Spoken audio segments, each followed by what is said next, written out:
3 table spoon எண்ணெய் ஊற்றிக்கணும்.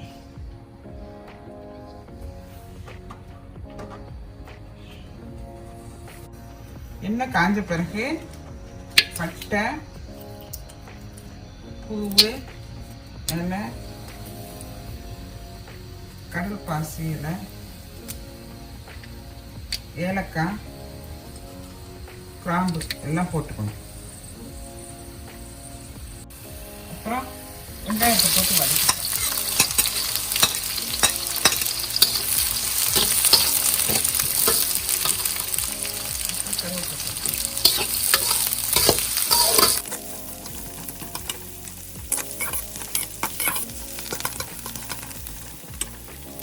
வெங்காயம் வதங்கின பிறகு கோழி போட்டுக்கணும்.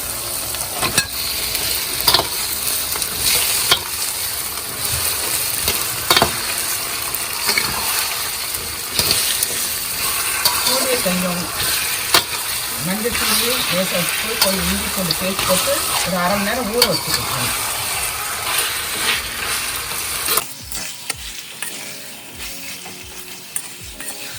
கோழி கொஞ்சம் வதக்கிட்டு இஞ்சி பூண்டு பேஸ்ட் ஆட் பண்ணிக்கணும்.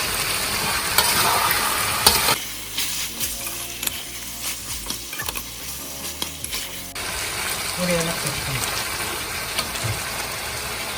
சின்னமாக வச்சோம்னா பச்சை மிளகாய்,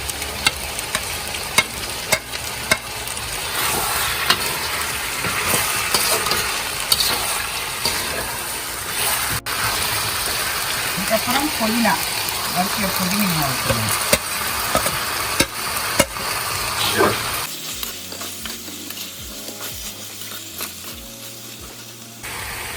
அதுக்கப்புறம் வெட்டின தக்காளி பழம் போட்டுக்கணும்.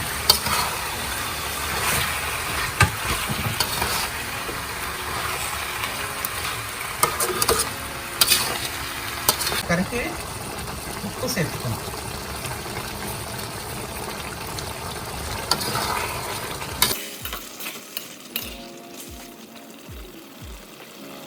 அப்புறம் மிளகாத்தூள், மல்லித்தூள், பிரியாணி மசாலா தூள் 3 சேர்த்துக்கணும்.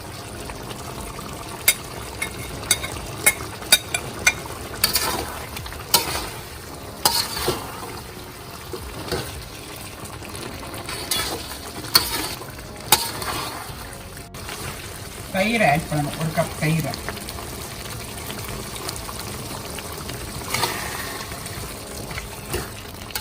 தயிரை ஆட் பண்ணி ஒரு 10 மினிட்ஸ் குக் பண்ணிட்டு ஆஃப் பண்ணிட வேண்டியதான் ஸ்டவ்.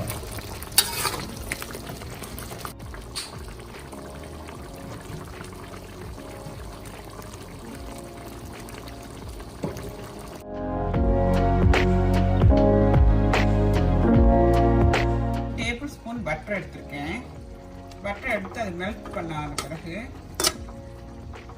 4 ஏலக்காய் ஆட் பண்ணணும். ஆட் பண்ணி அரை மணி நேரம் ஊற வச்சு வடிகட்டின அரிசி இதோட சேர்த்து மிக்ஸ் பண்ணிடுங்க.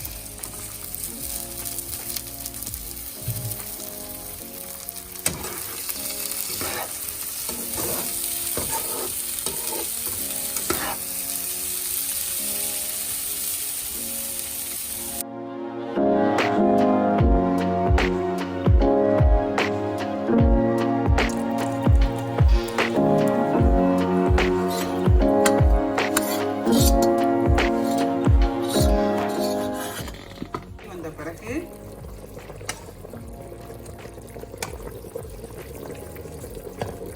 அரிசியை சேர்த்துற வேண்டியதான்.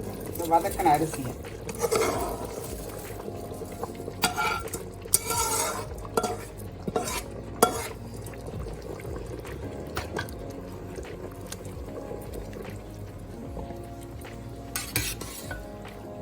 சேர்த்துட்டு